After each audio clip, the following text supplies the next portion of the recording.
প্রিয় শিক্ষার্থীরা, সারা বিশ্বব্যাপী মহামারী করোনা ভাইরাসের কারণে আমাদের দীর্ঘ প্রায় 5 মাস শিক্ষা কার্যক্রম প্রায় বন্ধ। এখন অনলাইনে কম বেশি ক্লাস হচ্ছে। ঠিক তারই প্রেক্ষিতে মাননীয় শিক্ষামন্ত্রীর নির্দেশে আমরা দিগদানা কুশলনগর মাধ্যমিক বিদ্যালয় কর্তৃক আজকে অনলাইন ক্লাস শুরু করেছি। তোমাদের সুবিধার্থে আমি মোহাম্মদ কামরুজ্জামান, গণিত শিক্ষক, দিগদানা কুশলনগর মাধ্যমিক বিদ্যালয়। আজকে আমি তোমাদের যে ক্লাসটি নিব সেটি হলো তোমাদের অষ্টম অধ্যায়ের বৃত্ত সংক্রান্ত। বৃত্ত থেকে বিভিন্ন প্রকার কোণ নির্ণয়। দেখো তোমরা, আমি বোর্ডে একটি বৃত্ত আঁকলাম, বৃত্ত কেন্দ্র। অবশ্যই তোমরা ক্লাস 6, 7 এবং 8-এ বৃত্ত সম্পর্কিত বিভিন্ন তথ্য তোমরা পেয়েছো। তারপরেও বিস্তারিত তথ্য জানার জন্য যে বৃত্ত থেকে কিভাবে বিভিন্ন প্রকার কোণ নির্ণয় করা যায় সেটি আজকে আলোচনা করব। দেখো বৃত্তের কেন্দ্র, দেখো বৃত্তের কেন্দ্র ভেদ করবে এবং দুই পরিধিকে ছেদ করবে এমন রেখাকে বৃত্তের ব্যাস বলে। এখানে এ দিলাম, এখানে বি দিলাম, তাহলে এবি হলো বৃত্তের ব্যাস। যদি এখানে ও কেন্দ্র হয় তাহলে ব্যাসের অর্ধেক হলো ব্যাসার্ধ, তাহলে এখানে ওও ব্যাসার্ধ আবার ওবিও ব্যাসার্ধ। আচ্ছা দেখো, বৃত্তের দুই পরিধিকে ছেদ করবে এবং কেন্দ্র ভেদ করবে না এমন রেখাকে বৃত্তের জ্যা বলে। আচ্ছা, এটা অবশ্যই তোমরা সবাই আরো অনেক আগে জানো।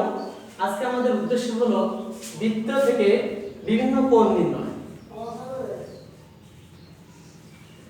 দেখো, একটি বৃত্তের এখানে আমি একটা ভাগ করে দিলাম। দেখো, বৃত্তের দুই পাশে দুটো ভাগ যদি করে দেওয়া হয় তাহলে এইটুকু অংশকে কি বলে জানো তোমরা? এইটুকু হলো বৃত্তের একটা চাপ, অর্থাৎ বৃত্তচাপ। যখন আমরা দুটো অংশে ভাগ করে দিলাম, এখানে যদি এ দিই আর এখানে যদি বি দিই তাহলে এ বি হলো একটা চাপ, অর্থাৎ বৃত্তচাপ। তাহলে এখানে ভাগ করে দিলে এখানে দুইটা চাপ হয়। দেখো দুইটা চাপে, দেখো তোমরা এখানে দুইটা চাপ হয়। তাহলে এই চাপের ভিতরে দেখো একটা আছে বড় চাপ আর একটা হলো ছোট চাপ। দেখো উপরের অংশটি দেখো বড় আর নিচের অংশটি হচ্ছে ছোট।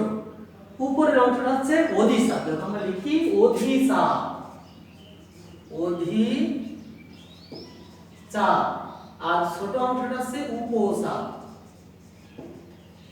দেখো এটা তোমাদের মনে রাখার সুবিধার্থে আমি একটু বলি।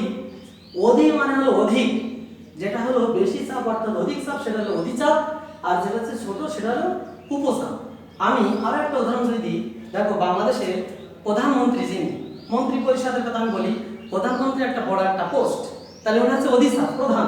দেখো তার নিচে আছে মন্ত্রী, প্রতিমন্ত্রী, উপমন্ত্রী। মনে করবা উপমন্ত্রী হচ্ছে ছোট, তাহলে উপচাপ হলো ছোট। তাহলে আমরা জানলাম অধিচাপ হলো বড় আর উপচাপ হলো ছোট। দেখো এর থেকে আমরা যে কোণ নির্ণয় করবো, দেখো অধিচাপে একটা কোণ হবে আর উপচাপে আরেকটা কোণ হবে। দেখো অধিচাপ যেটা বড় চাপ হবে তার কোণ হবে কিন্তু ছোট। তাহলে ছোট কোণ, এখানে দুইটা কোণ আছে, দেখো সূক্ষ্ম কোণ আর স্থূল কোণ। দেখো তাহলে আমরা জানি সূক্ষ্ম কোণ কি ছোট আর স্থূল কোণ কোণ বড়। তাহলে 90 ডিগ্রি অপেক্ষা ছোট কোণকে কি বলে? সূক্ষ্ম কোণ বলে। তাহলে অধিচাপ হবে সূক্ষ্ম কোণ, আর উপচাপ যেহেতু চাপটা হচ্ছে ছোট তাহলে কোণ হবে কি? বড়। তাহলে এখানে উপচাপ হবে স্থূল কোণ। তাহলে এক সমকোণ অপেক্ষা বড় আর দুই সমকোণ ছোট আমরা কোণকে কি বলে? তোমার স্থূল কোণ বলে। তাহলে আমরা জানলাম অধিচাপ হলো সূক্ষ্ম কোণ আর উপচাপ হলো স্থূল কোণ। আচ্ছা দেখো, এবার এর ভিতরে আরো কয়েকটা কোণ আছে। দেখো এই বৃত্তটাকে আমি আবার বৃত্ত আঁকলাম। দেখো এই বৃত্তে ও কেন্দ্র, এখানে আমি একটা পয়েন্ট দিলাম, এখানে একটা দিলাম, এখানে একটা দিলাম। তাহলে দেখো দেখো এটা হচ্ছে ও কেন্দ্র, কেন্দ্র হচ্ছে ও, বি ও সি এ। দেখো এখানে দুইটা কোণ আছে। দেখো এখন বৃত্তের পরিধির সাথে একটা কোণ, এটা হচ্ছে বৃত্তের পরিধি, পরিধির সাথে একটা কোণ, একটা কেন্দ্রের সাথে একটা কোণ।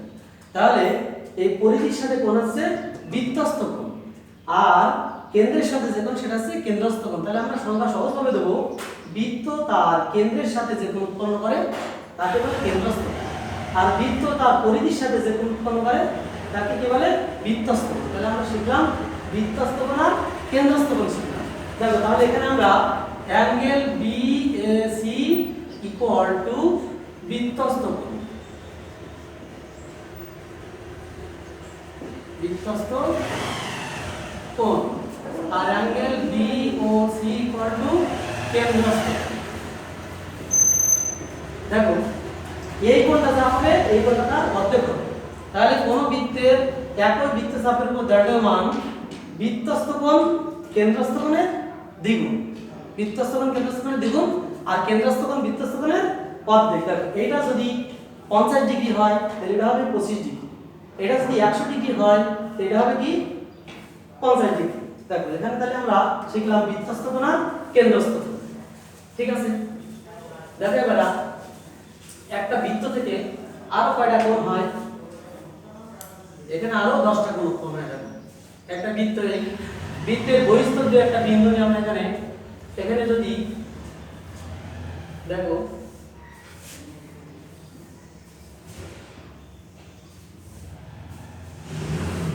ও কেন্দ্র, এখানে আছে পি, এখানে এ, এখানে বি। দেখো তোমাদের বইতে একটা এক্সট্রা জ্যামিতি আছে, কোন বৃত্তে এমন দুটি স্পর্শক আঁকো যেগুলোতে অন্তত 60 ডিগ্রি হয়। দেখো এখানে 60 ডিগ্রি, আবার এখানে 60 ডিগ্রি, এখানে 60 ডিগ্রি, তাহলে এখানে আছে 120 ডিগ্রি, এখানে 60 ডিগ্রি, এখানে হলো 60 ডিগ্রি। তাহলে এটা যদি 60 ডিগ্রি হয় তাহলে উপরে হলো 30 আর নিচে 30। তাহলে এখানে এই যে কোণটা, এই কোণটা বলো তো কত হবে? দেখো তোমরা এই কোণটা আমরা বলছি না যে কোনো বৃত্তে এমন দুটি স্পর্শক আঁকো যেন তাদের অন্তত 60 ডিগ্রি, তাহলে এখানে 60 হয়েছে, এখানে 60 হয়েছে, এখানে দুইটা মিলে 60। তাহলে এইটা যখন আমরা আঁকাচ্ছি তখন এটা আমি তো হাত দিয়ে আঁকলাম, এটা কিন্তু লম্ব আঁকায় কিন্তু নিজে থেকে যাবে। তাহলে লম্ব মানে এটা হচ্ছে 90 ডিগ্রি কোণ। তাহলে এখানে আমরা লিখবো angle O A P equal to 90 degree. তাহলে এটা যদি 90 ডিগ্রি হয় তাহলে অবশ্যই এটা 90 ডিগ্রি হবে। তাহলে এখানে angle O B P equal to 90 degree. দেখো আর এটা কয় ডিগ্রি? এটা হলো angle A O P equal to 60 degree, নিচেরটাও 60 degree. Angle B O P equal to 60 degree. দেখো এবার এখানে দুটো কোণ আছে, এখানে তুমি আলাদা আলাদা ধরি। Angle A P O, angle A P O equal to 30 degree. এবার নিচেরটা 30, angle B P O equal to 30 degree. তাহলে দেখো টোটাল কোণ ধরবে, এখানে টোটাল হচ্ছে 60 ডিগ্রি। তাহলে এখানে angle A P B equal to 60 degree. দেখো এখানে আরো কোণ আছে, যদি আমরা এ থেকে বি যদি আমরা সেট করে দিই আরো কোণ, তাহলে আপাতত তুমি দেখো 1 2 3 4 5 6 7, এই 7টা কোণ দেখো। এখানে মোট কয়টা কোণ হয়েছে? 7টা কোণ উৎপন্ন হয়েছে। তাহলে এগুলো তোমরা বাড়িতে দেখবা, তোমাদের বইয়ের অষ্টম অধ্যায়ে আছে এটা, আর আগে যেটা গেলাম ওটাও তোমরা ভালো করে দেখবা। এই মহামারী করোনা ভাইরাসের ভিতরে তোমরা বাড়িতে কেউ ভালোভাবে বই নিয়ে বসবা, বাড়ির বাইরে কেউ যাবে না।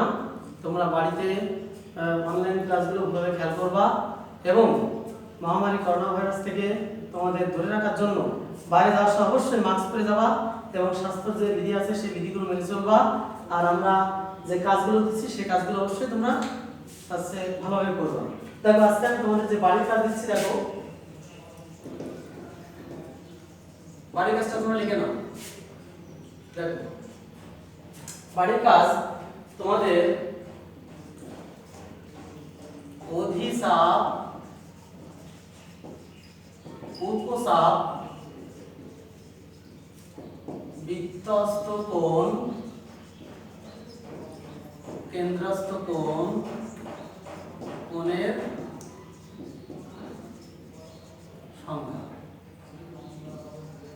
সংখ্যা সহ।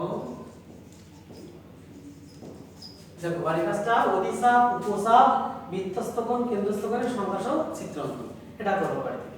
তা ঠিক আছে, সবাই ভালো থাকো, সুস্থ থাকো। মহামারী করোনা ভাইরাসের ভিতরে সবার জন্য প্রাণ খুলে দেওয়া হলো। তোমরা সবাই ভালো পড়ালেখা করো। আল্লাহ হাফেজ।